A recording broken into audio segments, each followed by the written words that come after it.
하나님께서 오늘 우리에게 주시는 귀한 말씀 봉독하도록 하겠습니다. 여호수아 4장 4절부터 8절까지의 말씀과 에베소서 6장 4절의 말씀입니다. 여호수아가 이스라엘 자손 중에서 각 지파에 한 사람씩 준비한 그 12사람을 불러 그들에게 이르되 요단 가운데로 들어가 너희 하나님 여호와의 궤 앞으로 가서 이스라엘 자손들의 지파 수대로 각기 돌 한 개씩을 가져다가 어깨에 매라. 이것이 너희 중에 표징이 되리라. 후일에 너희의 자손들이 물어 이르되 이 돌들은 무슨 뜻이냐 하거든 그들에게 이르기를 요단물이 여호와의 언약궤 앞에서 끊어졌나니 곧 언약궤가 요단을 건널 때 요단물이 끊어졌으므로 이 돌들이 이스라엘 자손에게 영원히 기념되리라 하라 하니라. 이스라엘 자손들이 여호수아가 명령한 대로 행하되 여호와께서 여호수아에게 이르신 대로 이스라엘 자손들의 지파 수를 따라 요단 가운데에서 돌 12를 택하여 자기들이 유숙할 곳으로 가져다가 거기에 두었더라. 또 아비들아 너희 자녀를 노엽게 하지 말고 오직 주의 교훈과 훈계로 양육하라. 아멘. 이는 살아계신 하나님의 말씀입니다. 민족 대명절 중에 하나인 설 명절을 보내고 있습니다. 맛있는 거 많이 드셨습니까? 네. 한 해 중에서 그 어느 때보다 가정에 대해서 깊이 생각해 볼 수 있는 소중한 시간들이죠. 멀리 떨어져 있던 가족들이 모였습니다. 또 모이지 못하더라도 가족을 깊이 있게 생각할 수 있는 소중한 시간이고, 오늘 하나님께서는 가정에 대해서 어떻게 하면 더욱더 거룩한 가정이 될 수 있을지에 대해서 말씀을 허락하여 주셨으니 마음판에 새기시는 귀한 시간 되었으면 좋겠습니다. 사람은 다 행복하고 싶어요. 여러분들 행복하십니까? 이 질문에 대해서 쉽게 답하기가 어려운 분들이 계십니다. 왜냐하면 여기서는 행복하고 여기서는 행복하지 않은 경우가 있거든요. 그런데 저는 이렇게 대답합니다. 행복하다라는 답변을 하기 위해서는 나의 삶의 가장 많은 부분을 차지하는 것이 행복한가를 점검해 보는 게 제일 중요하다. 그래서 여러분들, 내가 행복한가 행복하지 않은가를 넘어서서 행복한 사람이 되고 싶다면 나의 삶의 가장 많은 부분을 차지하는 부분을 행복하게 만들어 가는데 최선을 다해야 됩니다. 근데 대부분의 사람들이 아니야, 나는 한 방에 로또가 당첨되면 순식간에 행복해질 수 있어, 혹은 나는 전혀 나의 삶과 상관없이 나의 삶을 100%로 보자면 1%도 안 되는 것에 목숨을 걸고 거기에 힘을 쓰고 기대하며 살아가는 사람들이 있습니다. 그런 요행을 바라는 일들은 하나님의 뜻이 아님을 기억하고 내 삶의 많은 부분을 차지하는 부분들을 하나님 안에서 거룩하고 행복하게 만들어가기를 결단하시기를 바랍니다. 코로나가 있었잖아요. 코로나가 있으면서 그동안 잠재되었던 것들이 일어나기 시작했습니다. 반드시 알아야 될 일들이 알아지는 놀라운 시간들이 있었습니다. 저희 가정도 12월부터 시작해서 겨울방학 지나고요, 약 1년여간을 그동안 함께하지 못했던 가족으로 함께하는 시간들을 가졌습니다. 여러분들 가정도 다 똑같았죠. 자녀들 가정도 다 같았을 겁니다. 격주로 가기 시작하다가 이제는 아예 학교가 폐쇄되면서 집에서 아이들이 온라인으로 수업을 하는 희한한 시대를 우리가 겪곤 했죠. 아마 후세의 후손들이 그때 코로나라는 게 있었대, 그때 학교를 안 갔대 하면서 부러워할 시대가 아마 있지 않을까 싶습니다. 근데 그때 어떤 일이 일어나기 시작했냐면 평소에 없었던 불만들이 나오기 시작했습니다. 누구의 불만이냐면 부모들의 어려움에 대한 불만이었습니다. 그동안 학교와 학원에서 아이들의 모든 교육을 다 책임져 줬어요. 그리고 신앙적인 부분은 교회, 학교와 교회가 참 많은 부분들을 감당했죠. 근데 이제는 교회도 온라인으로 늘기 시작하고 학교도 못 나가니 집안에서 부모가 모든 자녀들의 교육과 신앙을 전인격적으로 다 맡아서 교육해야 되는 일들이 벌어지기 시작한 거죠. 당황스러워요. 그러니까 많은 부모님들이 리모컨하고 태블릿 PC 내어주면서 그냥 마음껏 방목하기 시작했습니다. 어떻게 될지 모르겠어요 라고 하면서 이제는 사랑하는 내 자녀들을 어떻게 교육해야 될까라는 고민에 대한 해답을 찾아 나서는 행복한 시간을 갖게 되었죠. 오늘 에베소서 6장 4절의 말씀을 다시 한번 읽어보겠습니다. 시작. 또 아비들아 너희 자녀를 노엽게 하지 말고 오직 주의 교훈과 훈계로 양육하라. 이는 하나님의 말씀이요 사랑하는 부모님들에게 주시는 자녀 양육에 대한 구체적인 설명입니다. 제가 청소년부 활동 목양을 하면서 목회를 하면서 청년들 교사와 함께 수련회를 갔었어요. 선생님들과 어떤 시간을 보내면 친밀해지고 의미 있는 시간들이 될까라고 하다가 제가 욕심껏 레크레이션 강사 자격증을 한번 따보려고 교육받았던 곳에서의 재미있는 레크레이션을 한번 했습니다. 그 레크레이션은 이렇습니다. 먼저 종이 5장을 1인당 5장씩 나눠주는 거예요. 거기에다가 뭘 쓰냐면 가장 소중한 것을 5가지를 쓰게 만들어요. 그러면 순간 분위기가 엄청 엄숙해져요. 나에게 있어서 가장 소중한 것이 무엇인가를 별로 생각하지 않고 살거든요. 그러면 선생님들이 5가지를 다 적어봐요. 그 대신 제가 교회학교 선생님들이니까 그 기준을 줍니다. 신앙적인 것은 우선 적지 않도록 하겠습니다. 왜냐하면 나중에 그것을 하나하나씩 버리는 게임을 할 건데 막 성경책 버리고 십자가 버리고 막 예수님 버리고 이러면 상처가 될 것 같아서 하나님, 예수님, 성경책, 십자가 이런 것들은 적지 않는 걸로 하고 그 위에 내 일상 가운데서 가장 소중한 것이 무엇인지를 5가지를 적게 해요. 그런 다음에 그것을 손에 꼭 쥐을 수 있도록 하고 게임이 시작됩니다. 아프리카에 도착했어요. 원주민을 만났어요.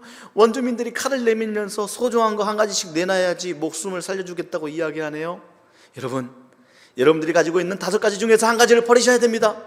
무엇을 버리시겠습니까? 라고 하면 진지지게 또 5가지를 다 펼쳐봅니다. 선생님들이. 그러면서 안 돼요. 시간이 없어요. 빨리 버리세요. 라고 하면 한 가지를 앞으로 쫙 버려요. 과감하게 버리세요. 하면 한 가지 5장 중에서 한 장을 쫙 버리는 거예요. 그럼 제가 버린 곳에 가가지고 그걸 한 개씩 펼쳐봐요. 놀랍게도 남편이라고 적혀져 있더라고요. 아니 5개 중에서 남편을 제일 먼저 버린다고? 내가 우스갯소리로 그랬더니 한 여자 선생님이 이렇게 말했어요. 제 5가지 중에는 남편이 없어요. 들어간 것에 감사할 줄 알아야 됩니다. 라고 우스갯소리로 말하신 분도 있어요. 그 다음에 이야기가 이어져요. 강을 건너야 되는데 너무 무거워요. 소중한 거 한 가지를 또 버려야 된답니다. 라고 하면서 또 한 가지를 쫙 버려요. 그 다음 또 순서에서는 또 한 가지 버려야 됩니다. 쫙 버리고 마지막에 끝까지 붙들고 있는 내 생에 있어서 제일 소중한 거 한 가지를 쫙 펼쳐보고 그것이 무엇인지 돌아가면서 이야기를 한번 해봐요. 그러면 대부분 많은 분들의 가장 소중한 것이 자녀이더라고요. 자녀. 그러면 마지막에 그걸 딱 펼쳐놓고 가장 소중한 것을 가슴에 품고 다 같이 기도하는 시간을 가졌던 기억이 있습니다. 사랑하는 부모 여러분, 그리고 부모가 되실 귀한 여러분, 자녀들을 어떻게 양육하는 것이 하나님의 명령일까? 오늘 그 지혜를 하나님께서 여러분들에게 부어주실 것입니다. 제가 수많은 통계 가운데 깜짝 놀란 통계가 있습니다. 얼마나 놀랐으면 이 통계를 자주 이야기합니다. 제목은 이렇습니다. 자녀들의 스트레스 원인 중 가장 큰 스트레스는 무엇입니까? 여러분들 뭐라고 생각하십니까? 부모님들 한번 스스로에게 답해 보십시오. 자녀들은 무엇에 가장 큰 스트레스를 받고 살아갔을까? 저는 이렇게 생각했어요. 공부일 것이다. 특히 한국이 유난히 공부에 집착하잖아요. 혹은 친구 관계가 좀 힘들지 않을까? 혹은 앞으로의 미래 때문에 좀 고민하지 않을까? 라는 것을 머릿속에 그리면서 결과를 열어봤는데 뜻밖의 결과가 나와 있습니다. 설문 또 여러 가지 질문을 했을 때 움직이는 뇌파 결과들을 다 해가지고 한 거예요. 압도적인 1위가 바로 부모 걱정이었습니다. 그러고 보니 제가 어렸을 때 맞는 것 같아요. 영광의 1위를 차지한 부모 걱정. 부모님들의 생각과 다르게 자녀들은 부모의 한숨, 부부의 싸움, 부모들의 재정적인 어려움에 대한 호소들을 눈과 귀로 쪽쪽 빨아들이고 있다는 사실을 기억해야 합니다. 그리고 이 시점에서 우리가 질문을 엎어보면 어떤 지혜를 얻을 수가 있냐면 자녀들에게 무언가를 후한 용돈, 맛있는 음식, 멋진 차를 사서 태워주는 것, 좋은 집을 사서 살게 해주는 것보다 자녀들의 가장 큰 스트레스를 해소해 주는 것은 부부가 서로 부부로서 부모가 행복하게 살아가면 자녀들에게 가장 큰 스트레스를 해소해 주는 놀라운 일이 일어난다는 사실을 꼭 기억하십시오. 부부가 이 자리에 같이 계시면 부부끼리 서로 다짐하세요. 우리 잘 살아봅시다 라고 빨리 인사하세요. 아니, 인사하시라니까 왜 쳐다보기만 하세요? 좋습니다. 자, 오늘 말씀을 다시 한번 기억해 보십시오. 하나님께서는 사랑하는 부모에게 자녀를 이렇게 양육하라는 것을 소극적인 방법 하나와 적극적인 방법 하나, 두 가지로 크게 나누어서 알려주었습니다. 기타를 좀 꺼주세요. 첫 번째, 약간 소극적이고 큰 의미에서 첫 번째가 자녀들을 노엽게 하지 말라입니다. 자녀들을 노엽게 하지 말라는 말은 무슨 말일까 살펴보니 공동번역에는 이렇게 나와 있더군요. 어버이들은 자녀의 마음에 상처를 입히지 말라라 라고 이야기하고 있습니다. 쉽게 이야기하면 자녀들에게 상처를 주지 않는 것이 자녀를 노엽게 하지 말라는 말과 같은 것입니다. 자녀들은 부모 앞에서 무방비 상태예요. 쉽게 이야기하면 흰색 도화지와 같다라고 생각하면 됩니다. 그래서 부모가 그리는 대로 그려지는 것입니다. 제가 가만히 살펴보니까 발로 선풍기를 끄는 아이들은 절대 손으로 선풍기를 끄지 않습니다. 부모가 발로 선풍기를 계속 끄는 것을 보면요, 자녀들은 손으로 끌 수 있어도 발로 선풍기를 끕니다. 가만히 살펴보십시오. 자녀들은 여러분들이 하는 말을 그대로 따라하고 여러분이 하는 행동을 그대로 답습하게 될 것입니다. 여러분들이 하는 음식을 통해 맛이라는 것을 인지해서 여러분들이 해주는 밥을 그대로 지어보려고 노력하며 살게 될 것이고 그것을 맛있다라고 표현하게 될 것입니다. 여러분들이 가치 있게 여기는 것, 여러분들이 웃을 때에 그것을 통해 웃는 사람으로 성장하게 될 것입니다. 부모의 행복의 온도가 그대로 행복의 온도로 정해지고 부모의 행복의 기준이 그대로 행복의 기준으로 전달되게 될 것입니다. 그런데 중요한 것은 우리가 부부로서 행복하기도 쉽지 않고 부모로서 자녀를 어떻게 양육하는 기준을 잘 모른다는 게 문제죠. 가만히 보면 부부가 첫째들에게 큰 실수를 참 많이 합니다.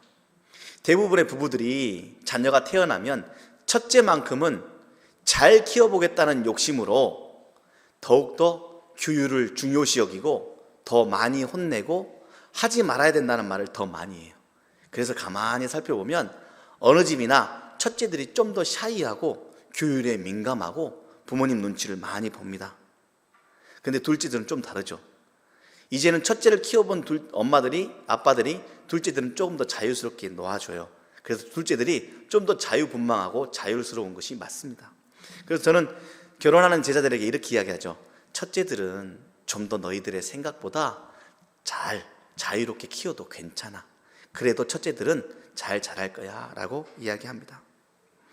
부모들도 사람인지라 판단 능력이 부족해요. 자, 그렇다면 키우는 방법도 잘 모르고 판단 능력도 부족한 부모에게 하나님은 어떠한 적극적이고 구체적인 방법을 우리에게 알려주셨을까?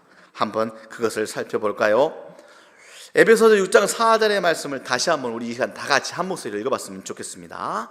시작. 또 아비들아 너희 자녀를 노엽게 하지 말고 오직 주의 교훈과 훈계로 양육하라.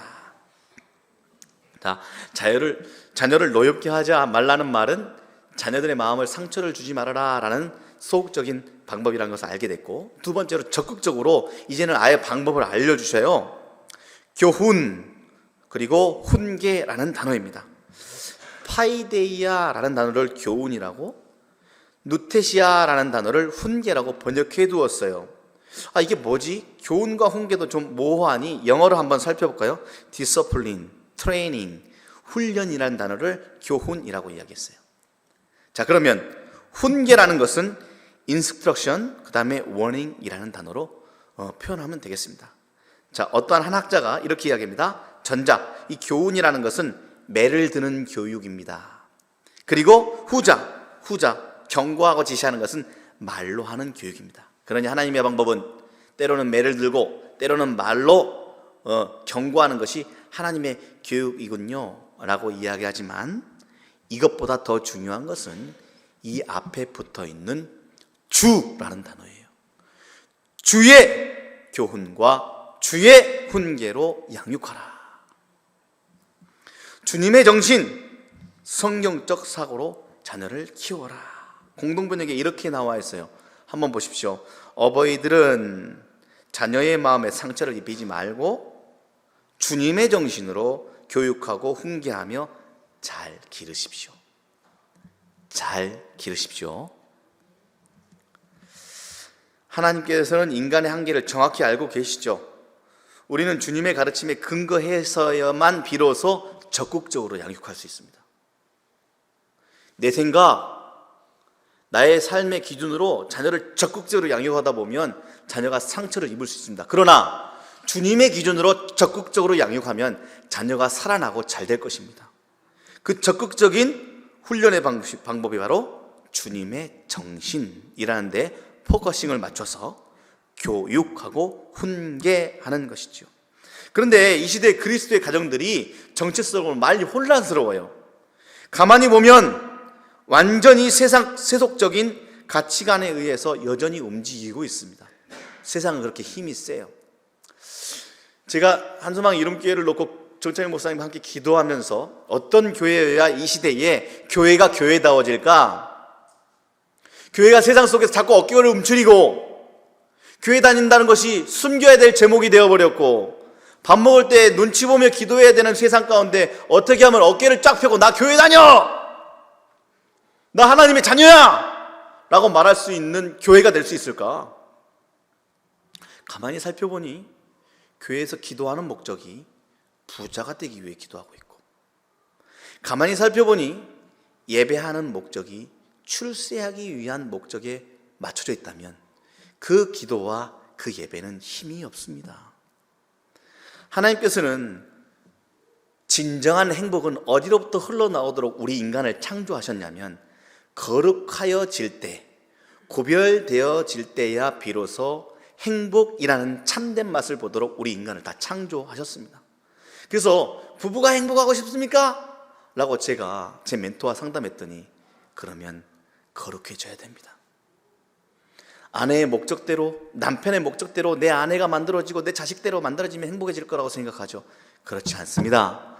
하나님께서는 부부가, 그리고 여러분 자신이 거룩하여질 때야 비로소 행복해질 수 있다는 것을 알게 될 것입니다. 그러니 부부의 목적은 행복이 아니라 우선 거룩의 목적이 받쳐져야 됩니다.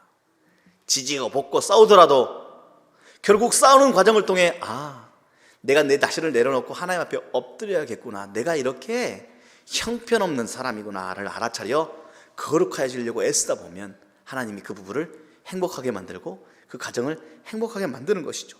그러니 어떻게 해야 되냐?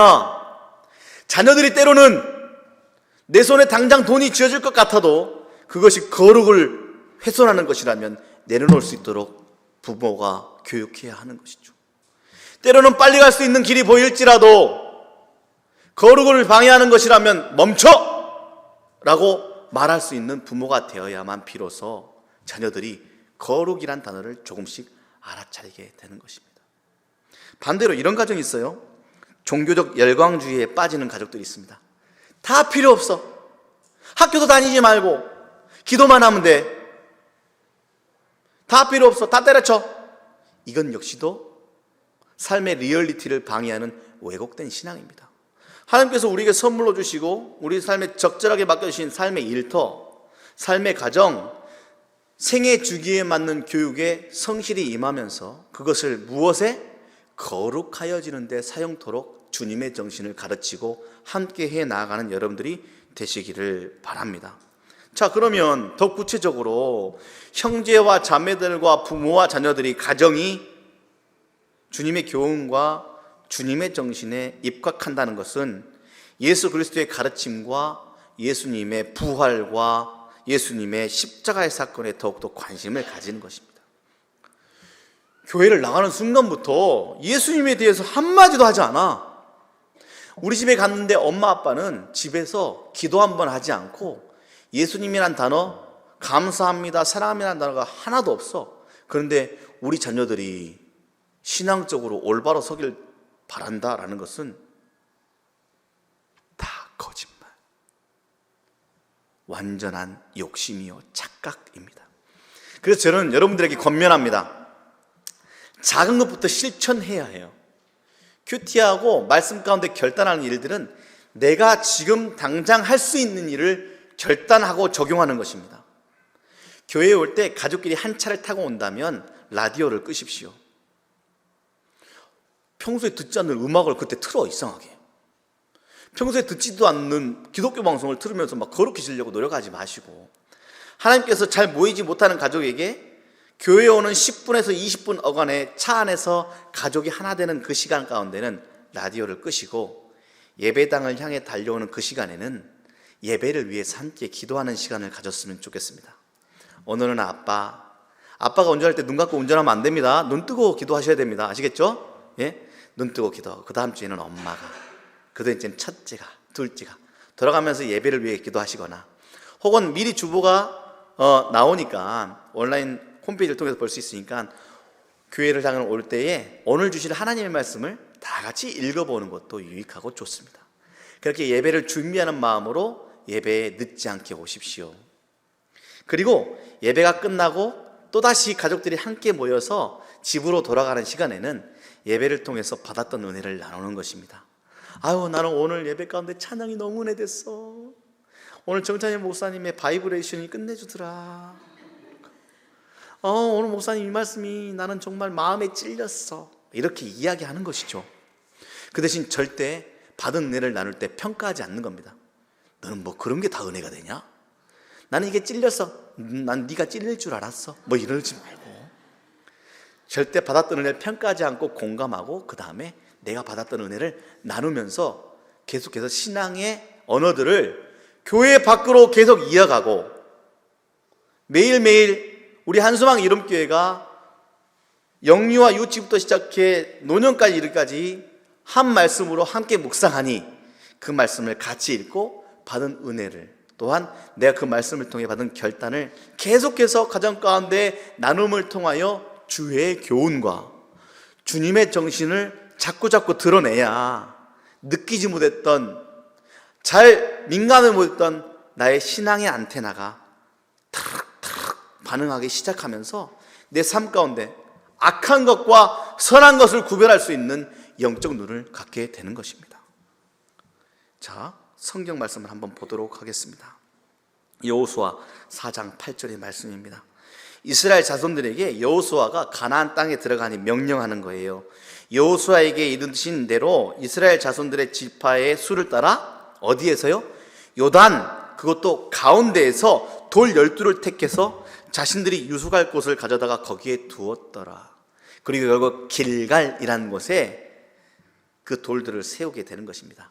어깨에 메라라고 했으니 돌을 들어라 라고 하지 않은 것을 보면 돌이 큰 걸 알게 되겠죠. 그리고 길갈이라는 곳은 이스라엘 백성들이 앞으로 전쟁하러 나갈 때, 혹은 무언가를 지나갈 때 항상 들리는 요충지가 길갈이었습니다. 그러니까 12돌이 지파별로 한 개씩 12돌이 크게 거기 세워져 있고 거기에 무엇인가가 써져 있어요. 그러면 1세대들은 알죠. 무엇을 알아요?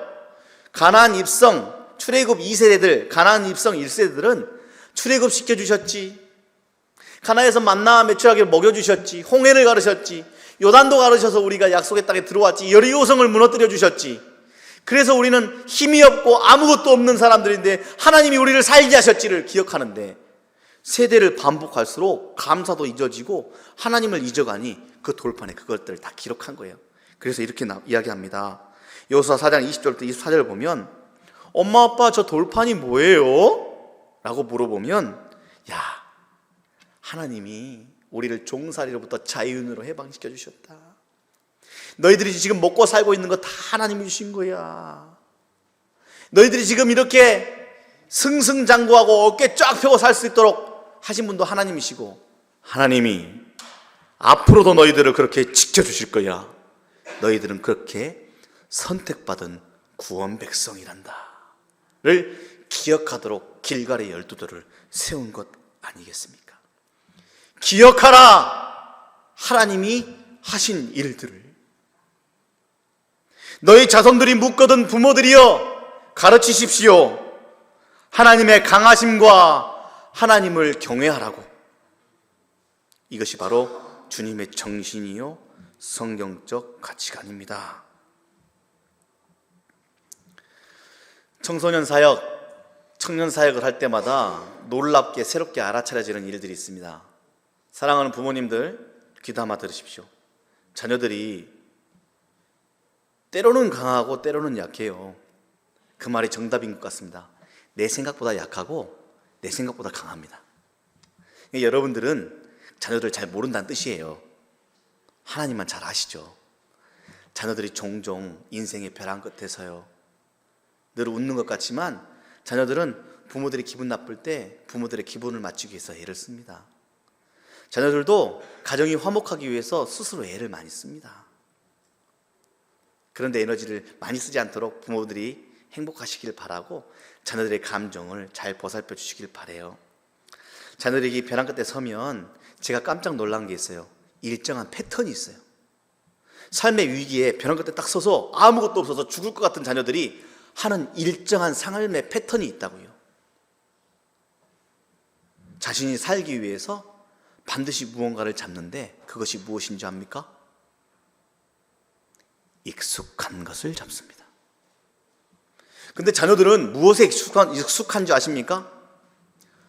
부모들이 하는 것에 익숙합니다.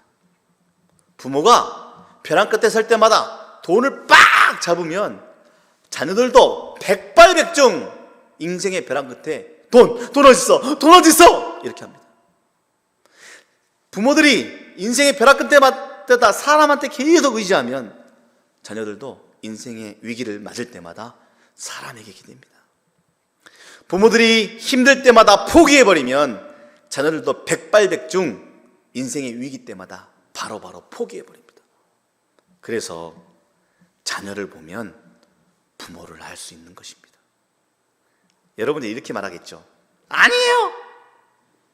아이고 저놈 어디서 나왔다냐. 저는 서울말을 쓰는 사람입니다.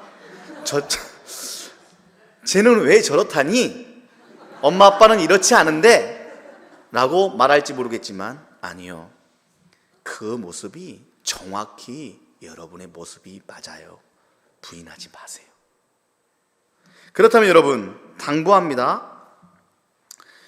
주님의 정신과 성경적 가치관을 다시 한번 고민하고 여러분들의 삶의 모습을 객관적으로 바라볼 수 있는 눈을 가지십시오. 이를 위하여 한수막 이룸교회가 여러분들을 적극적으로 돕고 한 가족이 되어 여러분들의 삶을 객관적으로 알릴 것입니다. 그래서 삶 공부하는 거예요. 그래서 계속해서 말씀을 접할 수 있는 기회를 갖는 것이고, 그래서 아우팅 가는 거고, 그래서 청소년, 청년들 제자 훈련하는 겁니다. 네 모습이 어쩐 줄 알아? 속지 마. 네 생각에 속지 마. 부모님들 여러분들의 모습이 어떤 줄 아십니까? 좀 보십시오. 일하느라 여러분들의 모습을 보실 시간이 없습니까? 세상에 속고 있는 것입니다. 일하고 돈 버는 것보다 더 중요한 것은 여러분들의 자식들의 감정을 살피고 여러분들의 자식들의 모습을 바라보고 여러분들의 남편과 여러분들의 아내의 모습을 볼 수 있는 시간을 갖는 것입니다. 아무리 바빠도 차가 움직이기 위해서 주유할 시간을 내는 것처럼 아무리 삶이 바쁘고 힘들더라도 주님의 정신으로 무장하는 시간을 포기하지 마십시오. 하나님께서는 여러분들에게 원하고 계십니다. 나의 정신으로 무장한다면 너희들은 거룩하여질 것이고 행복하여질 것이다. 여기에 끊임없이 고민하던 존 웨슬리 형제의 어머니 수잔나 웨슬리가 있습니다. 그가 사랑하는 아들들을 어떻게 하면 주님의 정신으로 훈련시켜서 훌륭한 행복하고 빛과 같은 사람들을 만들어낼까 고민하면서 해낸 일들이 있어요. 그게 바로 자녀들을 위해서 매일 아침 기도해 주는 것입니다. 하루는 제가 사역하던 교회 목사님이 주일 아침이면 담임 목사님 제일 바쁠 거 아닙니까? 근데 주일 아침이면 1시간 어간을 자녀 셋을 목사님실에 데려다 놓고 1시간 동안 무언가를 하는 거예요. 한 주가 지나고 두 주가 지나고 한 달이 지나고 두 달이 지났는데도 계속 그 일이 반복되니까 제가 목사님께 따로 찾아가서 물어봤어요. 목사님, 제일 바쁜 시간에 도대체 아이들을 데려다 놓고 무슨 이야기를 하시는 거예요? 라고 물어봤더니 그때 그 목사님이 저에게 소개시킨 기도문이 바로 이것입니다. 수잔나 웨슬리가 존 웨슬리 형제들에게 해줬던 기도 제목 4가지에 그 목사님이 2가지를 덧붙여서 자녀들을 매주 혹은 매일 주님의 정신으로 훈련시키는 일들을 감당하고 있었던 것이죠. 보세요. 아침마다 이렇게 하는 거예요. 저도 그래서 제 자식들에게 아침마다 차를 태워줄 때마다 이것을 뒷자리에 2개를 딱 붙여놓고 제 아이들과 똑같은 질문을 이야기하고 반복해서 답을 듣는 시간들을 가졌습니다. 우리 아이들에게 물어보면 술술술술 나와요. 왜? 답을 정해줬으니까. 그 답이 정해준 이유가 있습니다. 한번 보세요. 이게 바로 주님의 정신에 입각한 거라 생각하기 때문에 그렇습니다. 이렇게 물어봅니다. 사랑하는 내 아들 딸아, 너희는 어떤 사람이지? 이게 바로 Great Question and Great Answer입니다. For Great Life. 위대한 삶을 위한 위대한 질문과 위대한 답변. 수잔나 웨슬리 그리고 존경하는 박일영 목사님의 기도의 제목 놀라운 선물을 오늘 여러분들에게 설 명절을 맞이하여 선물합니다. 사랑하는 내 아이들아, 너희는 어떤 사람이지? 그럼 아이들이 이렇게 대답합니다. 네 아빠, 저희는 위대한 사람입니다. 2번째 질문 이렇게 하죠. 누가 너희를 그렇다면 위대하게 만드셨냐? 네 아빠, 위대하신 하나님이 저희를 위대하게 만드셨습니다. 그렇다면 지금 너희들은 무슨 일을 하고 있지? 네 아빠, 저희는 역사를 창조하고 있습니다.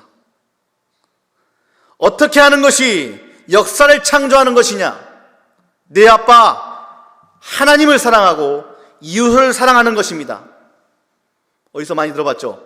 하나님을 사랑하고 이웃을 사랑하는 성령 충만한 가족 공동체 한소망 이론교회.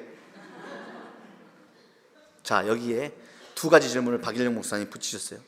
아이들을 앉혀놓고 이 질문을 하는데 1시간이 걸리는 거예요. 이제 앞에 4질문은 계속 반복해서 훈련하고 5번째 질문은 한 명 한 명에게 이야기를 듣는 겁니다. 그렇다면 지난 한 주간 동안 하나님과 이웃을 사랑하기 위해 네가 한 일이 뭐야? 라고 물어보면 한 명씩 대답해요. 아이들이 이 질문을 대답하기 위해 한 주간을 또 살아갑니다. 그리고 그 질문을 담아와서 아빠한테 대답하는 거예요. 네 아빠, 혼자 밥 먹는 친구와 함께 식사를 했어요 라고 대답하죠. 저 같은 경우에는 아침에 바라다 주면서 이 기도 제목을 하니까 저는 이렇게 질문해요. 그렇다면 오늘 하루 하나님과 이웃을 사랑하기 위해서 너는 뭘 할 거니? 라고 물어보면 아이들이 네 아빠, 오늘 저는 저희 반에 누구누구 친구와 무슨 일을 할 거예요. 오늘 저는 서우와 함께 재미있게 운동하는데 저 서우를 더 배려해 줄 거예요 라고 대답하면서 하루를 시작하면서 그 일들에 집중하는 거예요. 구체적으로 내 삶 가운데 하나님의 교훈과 훈련을 어떻게 할 것인가를 내 머릿속에 계속 구체하면서 그려가는 것이죠. 그리고 마지막에 이렇게 그러면 반드시 부모가 또 이렇게 그 이야기를 듣고 합니다. 참 잘했어. 그것이 바로 역사를 창조하는 일이 맞아. 오늘 우리 아들 응원한다. 이렇게 이야기하는 겁니다. 그리고 마지막에 이렇게 질문합니다. 다른 사람들도 역사를 창조하는 사람이 되게 하려면 너는 무슨 일을 해야 할까? 그러면 이렇게 대답하죠. 네 아빠, 다른 사람들을 예수님의 제자로 삼겠습니다. 예수님의 제자 삼기 위해 제가 최선을 다하겠습니다 라고 이 질문을 마무리하고 기도해 주는 겁니다. 수잔나 웨슬리가 존 웨슬리를 이렇게 키워서 존 웨슬리 형제가 어떻게 된 줄 알아요? 감리교회 창시자가 됐습니다. 전 세계를 복음화하는 선봉장에 섰던 것 아니겠습니까? 세상 살아가면서 한 번뿐인 부모의 역할을, 부부의 삶을 가장 거룩하고 행복하게 살아내시는 여러분들이 되셨으면 좋겠습니다. 하나님께서는 여러분들이 원든 원치 않든 자신의 가장 선하시고 완벽한 뜻 가운데 여러분의 가정을 만드셨습니다. 여러분들의 가정 가운데 여러분들의 자녀가 태어나도록 하나님께서 미리 계획하셨고 이 땅에 보내주셨습니다. 그것은 여러분들이 배우자를 뜨겁게 사랑해서 나온 결과가 아니라 하나님의 완벽한 계획의 결과물입니다. 그러니 사랑하는 자녀들, 주님의 정신으로 성경적 가치관으로 잘 기르십시오. 자녀들의 상처가 되지 않도록 부부가 우선 행복하기를 작정하시고 사랑하는 자녀들을 주님의 정신으로 잘 품어주시는 여러분들 되길 바랍니다. 부인할 수 없습니다. 사람이란 존재는 내가 태어난 가정의 테두리 안에서 내가 나에게 맡겨준 가정의 역할을 충실히 잘 감당할 때에 그 만족감을 통하여 기쁨이라는 단어를 고백하는 존재가 바로 사람이라는 존재입니다. 나는 족보를 파버렸어. 나는 가족과 척지고 살아. 미안하지만 평생 진짜 행복이라는 단어를 말할 수 없는 사람입니다.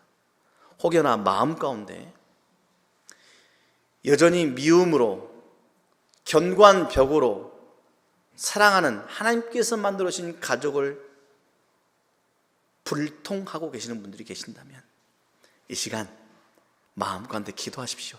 하나님, 그 미움이 사라지길 원합니다. 하나님, 그 담이 와르르 무너지는 은혜가 있길 원합니다.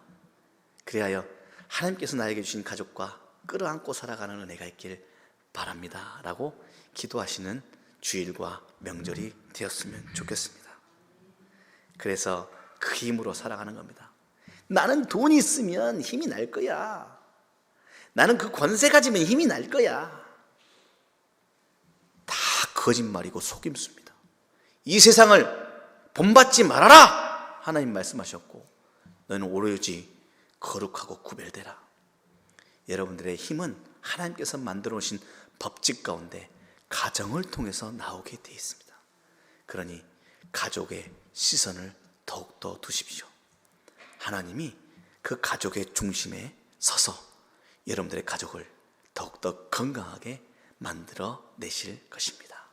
기도하겠습니다. 하나님, 가족 되게 하심을 감사합니다. 하나님이 주신 것인데 누구의 뜻 혹은 내 뜻과 상관없이 되어버린 우연한 일이라고 여기는 어리석음으로부터 벗어나게 하여 주시옵소서. 하나님께서 주신 가정, 주님의 정신으로 아름답게 갖고 가는 가정 되길 원합니다. 부부가 행복하게 하여 주시고 부부가 거룩하게 하여 주시옵소서. 사랑하는 자녀들이 주님의 정신으로 잘 자라나게 하여 주시옵소서. 주님을 위한 일이라면 한마음 한뜻 되어 두 발 벗고 달려갈 수 있는 힘을 저희 가정 가운데 허락하여 주셔서 이 세상의 빛으로 반짝반짝 빛나는 어둠을 이겨내는 힘을 가진 거룩한 가정, 우리 가정 되게 하여 주시옵소서. 이를 위하여 부모들은 자녀들을 노엽게 하지 않도록 마음을 지켜주시고 주님의 정신과 성경의 가치관으로 자녀를 양육할 수 있는 새 힘을 더하여 주시옵소서. 자녀들은 사랑하는 부모들을 존경하고 순종할 수 있는 지혜와 거룩함을 더하여 주시옵소서. 특별히 한소망 이름교회가 서로 한 가족 되게 하셨으니 한소망 이름교회가 서로를 끌어안을 수 있는 가족 공동체가 되게 하여 주시옵시고 더 나아가 이 한소망 이름교회가 가정을 살려내는 주님의 전초기지가 되게 하여 주시옵소서. 오늘도 우리 가정의 중심에서 가정을 살리시고 가정에 빛을 더하시고 오늘도 가족을 더 큰 품으로 품으시는 하나님을 찬양합니다. 예수님의 이름으로 기도합니다. 아멘.